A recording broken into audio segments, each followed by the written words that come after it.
raadiyoonii Dirree Shaggar. Raadiyoonii Dirree Shaggar. Raadiyoonii Dirree Shaggar.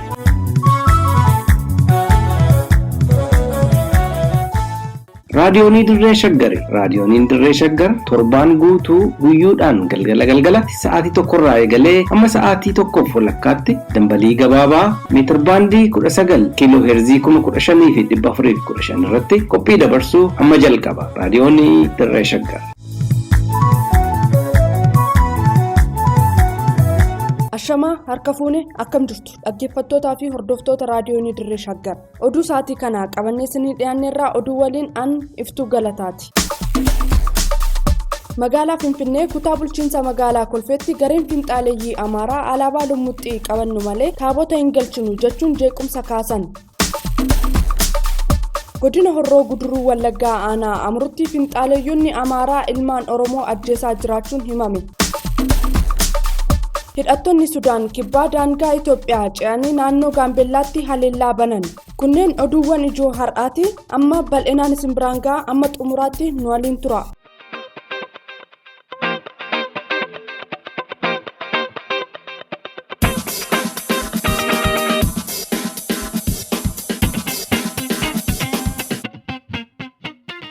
Magaalaa Finfinnee kutaa bulchiinsa Kolfee ganda Duwwaa 8 bakka Qaraaniyoo jedhamutti gareen finxaaleeyyii Amaaraa alaabaa lummuxxii qabannu malee taabota hin galchinu jechuun jeequmsa kaasaniin walitti bu'iinsi uumamuun dhagahame. Amajjii 12 bara 2014 taabonni Mikaa'ela jedhamu bataskaana waa'ee balaa maaramii keessaa bahee yeroo galuuf deemu gareen finxaaleeyyii Amaaraa alaabaa lummuxxii qabachuun wayita marsanii deemaa turanitti poolisiin humna addaa Oromiyaa alaabaa sana qabatanii socho'uu akka hin dandeenye yoo itti himan jeequmsa kaasuutu dhagahame. Taabotichi bataskaana waa'ee balaa maaramii magaalaa Burraayyuu ganda Gafarsaa Nonnoo iddoo Aanfoo Meedaa jedhamutti sona'uuf wayita turetti alaabicha qabachuun magaalaa Burraayyuu seenuun akka hin danda'amne gama poolisoota humna addaa Oromiyaan yeroo itti himamu gareen finxaaleeyyii Amaaraa dhagaa lafaa guuranii poolisoota humna addaa Oromiyaa reebuu akka eegalantu dubbatame. Poolisoonni humna addaa Oromiyaa hokkora jarri kaasan kana bittimsuuf aara nama boochisuu itti darbachuun humnoonni finxaaleeyyii kun akka bittinnaa'an godhamuu isaanii namni bakka siitii ijaan arge raadiyoonii Dirree Shaggaritti himeera.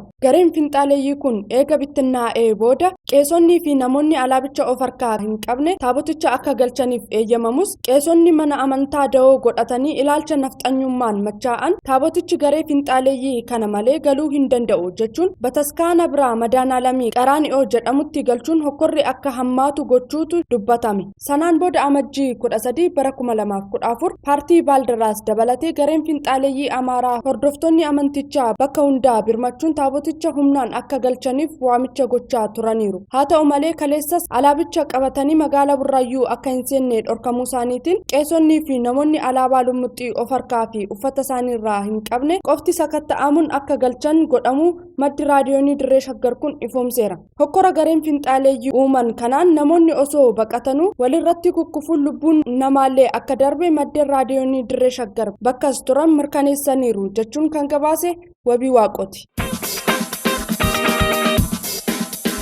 Humnoonni finxaaleeyyii Amaaraa daangaa Oromiyaa ce'uun godina Wallaggaa Bahaa, Shawaa Lixaa, Shawaa Bahaa, Shawaa Kaabaa fi bakkeewwan naannoo Amaaraa daangeessanii argaman hundatti weerara lafaa fi daangaa babal'ifannaa gaggeessaa jiran hawaasa nagaa qe'ee fi qabeenya isaaniirraa buqqisuu dabalatee yakka duguggaa sanyii ilmaan Oromoo irratti raawwachaa turan jabeessuun godina Horroo Guduruu Wallaggaa aanaa Amruu keessatti namoota nagaa akka malee ajjeesaa jiraachuu jiraattonni naannoo sanaa himan. Raadiyooniin Dirree Shaggar dhalataa naannoo Amruu tokko dubbisuun akka mirkaneeffatetti yeroo ammaa kana haleellaan finxaaleeyyiin Amaaraa kunneen aanaa Amruu keessatti raawwachaa jiran baay'ee kan nama yaaddeessu ta'uu fi tibbana mana tokko keessaa haadhaa fi abbaa dabalatee maatii guutuu bakka tokkotti kan ajjeesan yoo ta'u godinoota aanaa Amruu keessatti bifa adda ta'een hawaasni akka malee ajjeefamaa saamamaa fi qeerraa buqqa'aa jira. Haa ta'u malee hanga ammaatti birmannaa tokkollee qaamolee mootummaarraa akka hin arganne dubbataniiru. Godina Horroo Guduruu Wallaggaa aanaa Amruu gandoota godinoota garaagaraa keessatti qaamoleen uffata poolisii humna addaa naannoo Amaaraa uffatan haleellaa jabaa uummata Oromoo irratti taasisaa jiran illee raayyaan ittisa bilxiginnaa gara jabeenyaan kana keessatti qooda fudhachaa jiraachuu quba akka qaban namni kun himanii hawaasichi humnoota badii kunneen jalaa lubbuusaa oolfachuuf qe'ee fi qabeenya isaarraa buqqa'uun baqatee bakkeewwan adda addaatti faca'uun jireenyaan dararamaa akka jiru eeranii namoonni rakkina afaan bu'aan kunniin dhibee garaagaraa fi beela hamaaf saaxilamaa jiraachuu ibsaniiru. Liiban Jaarsootu gabaase. Hongeen yeroo ammaa naannolee Oromiyaa fi Sumaalee mudate isa guddaa ta'uu dhaabbanni misoomaa idil addunyaa Ameerikaa USAID beeksise. Gabaasa wabii waaqoo qindeesse Gurmecha Gammachuu akka taanutti dhiyeessa.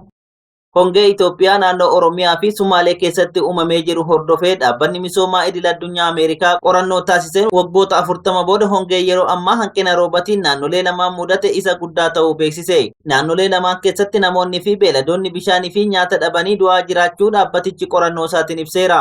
Hongeen amma mudate kun rakkoo namoomaa hamaa geessisuu akka danda'u koreen lubbuu baraarsaa idil addunyaa xiinxala isaatiin addeesseera.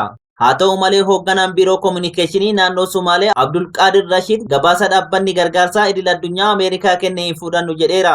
Godinaalee 11 naannoo Sumaalee qabdu keessaa godinaalee 9 hongee kanaan miidhamaa wayita jiranitti mootummaan gabaasicha haaluun siyaasaaf jecha rakkoo uummatarra gahaa jiru dhoksuu yaalumsaa qaamolee hawaasaa garaagaraa dallansiisuun hubatameera.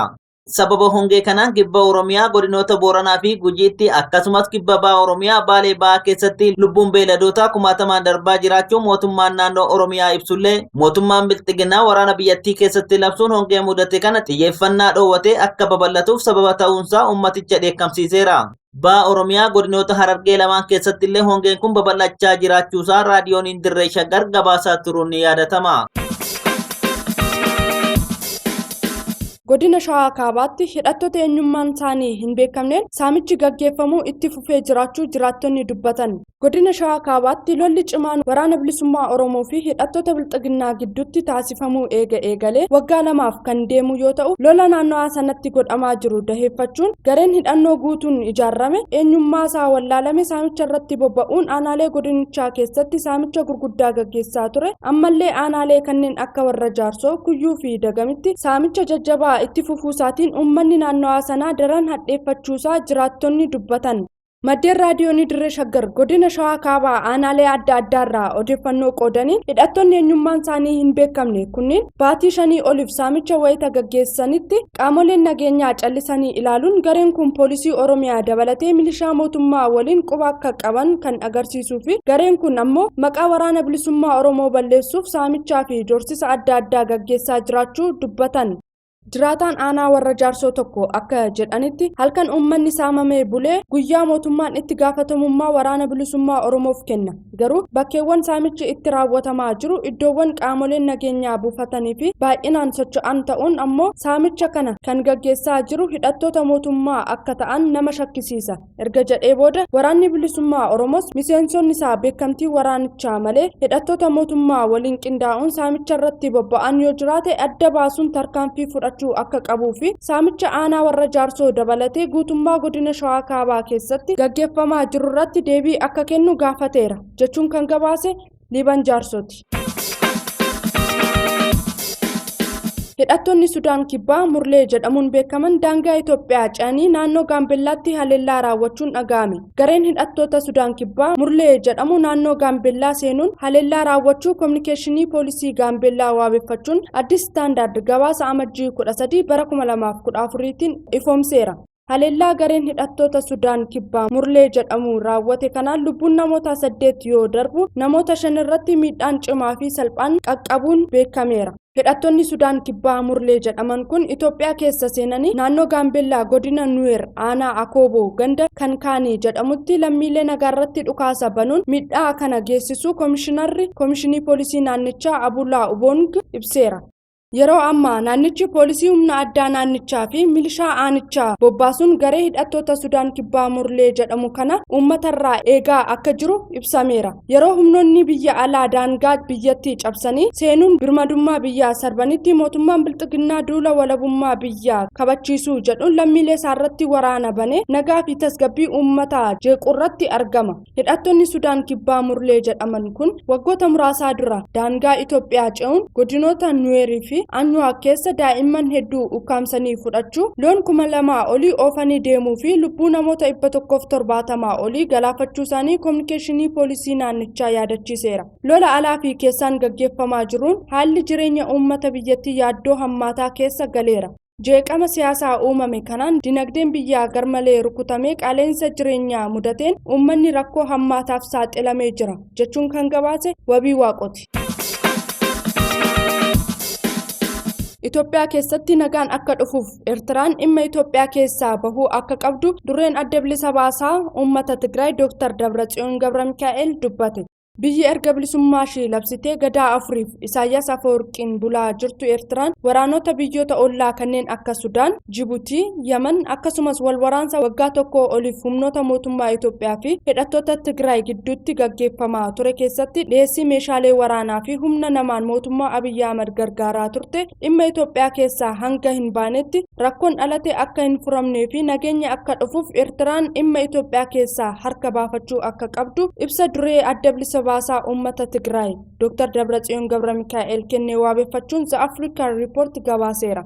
Pireezidaantiin Eertiraa Isaayyaas Afeworqii abjuu olaantummaa waraanaa fi siyaasaan naannoo gaanfa Afrikaa to'achuuf qabu fashaleessuu keessatti shoora olaanaa kan taphate adda bilisummaa uummata Tigraay jedhee waan amanuuf pireezidaantichi Tigraay irratti haaloo bahuu barbaada kan jedhu Dr. Dabratsiyoon Gabramikaa'el Eertiraan waraana baatiiwwan 14 oliif kaaba Itoophiyaatti gaggeeffamaa jiru hordofee daangaa Itoophiyaa cabsuun seeraan ala bahaa fi kaaba lixa Tigraay humnaan qabatee jiraachuu beeksiseera.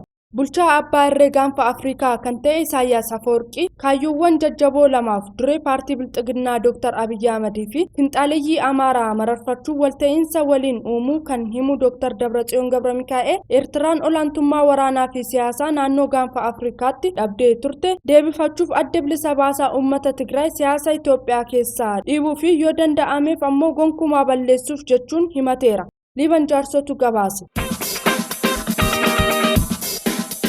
Egaa dhaggeeffattoota keenya oduun har'aaf qabannee dhiyaanne kanumaan goolabneerra. Sagantaa fi waliin turtii gaarii qabaadhaa.